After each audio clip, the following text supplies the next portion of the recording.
Well, I don't make my work for you to interpret it. I make it for black young people so that they can understand that we are at war, that we have to be strong-minded, that we have to be productive, that we have to be unafraid of expressing ourselves and getting what we want in this society. But isn't there a danger in telling young people, encouraging them to be militant? Aren't you taking them down a track that can only lead to a cul-de-sac and at the same time alienating a lot of people who really don't understand or accept or even grasp that militant language?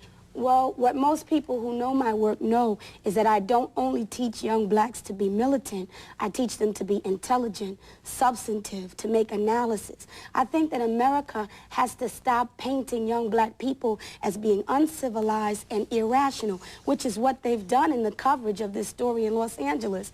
I think that we have to look at the fact that black people didn't just run outside and burn out their houses because they were angry. The Beverly Center was wrecked, and that's in a white area. Korean businesses were targeted because that Korean woman shot and killed Latasha Hollins, and she was convicted of the crime, and she did not one day in jail, and we got 25% of our black male population behind bars doing exorbitant sentences for small crimes, and we don't get justice. These are the reasons why people were attacked. Describe, as you see it, the gap between those young people and the rest of society. The gap between young people and the rest of society is that young people don't have hope. Jesse Jackson says keep hope alive, but there is no hope because they look at the leadership, number one, and they say, okay, to get along in American society, you have to be a sellout.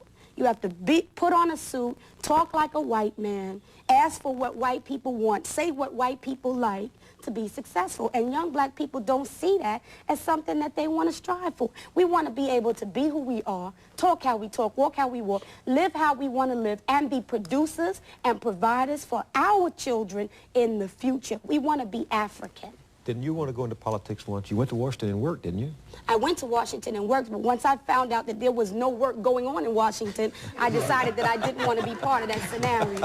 What did you see? What do you mean no work going on? What I saw was a lot of fake people, a lot of phony people. There are ways that I could intellectualize it, but I wouldn't even do that because I'm not trying to show you my skills. I'm trying to tell you the truth. Well, I know from reading about you and from the young people on my staff, you have skills other than music, as we've just seen. But what do you think about this, Robert Woodson? Well, I wish the issue were as simple as the young lady is putting it. When I asked myself then if power is what we were striving for, and that was the call in the 60s, why is it in my city of Washington, D.C., we have been in control of the courts, we have been in control of the city hall, the school board, zoning commissions, and yet poor blacks in that city are no better off when they were controlled by whites. The same is true in Los Angeles, the same is true of Atlanta. The issue is, and so that we are failing our own people in some cases, and so it's really, in some cases, as I see it, it is the rules of the game that have to be changed, not just the sex of the ruler. Because if you take over a government structure that is not fair to poor people, that emphasizes downtown development, where 80% of all the development dollars that flows into these cities develops downtown, none in the neighborhoods. Yet the neighborhoods and the violence there is used as a rationale for getting urban action grants in the 60s and 70s. When that money comes, it does not go in the neighborhoods. And some black officials who are in control of it make sure that their friends are taken care of, and so that it doesn't matter then who controls it if what they do is corrupt. The thing that we have to be clear about is the definition of power. I don't consider Mayor Dinkins to be powerful. I didn't consider Marion Barry to be powerful. I don't even consider the black woman who's there to be powerful. Tom Bradley, the guy in Los Angeles, I consider him to be pitiful, not powerful. Who is powerful? Powerful is when you can deliver resources, services, and substances to your people and not compromise. The only black people who can become mayors of these cities are people who compromise with the white power system and deliver the resources to other places other than our community in Los Angeles. And I think the reason why we wouldn't be sitting here if they would have delivered the right verdict is because white people wouldn't have been hurt, white property wouldn't have been damaged, and America wouldn't have lost to the tune of $500 million.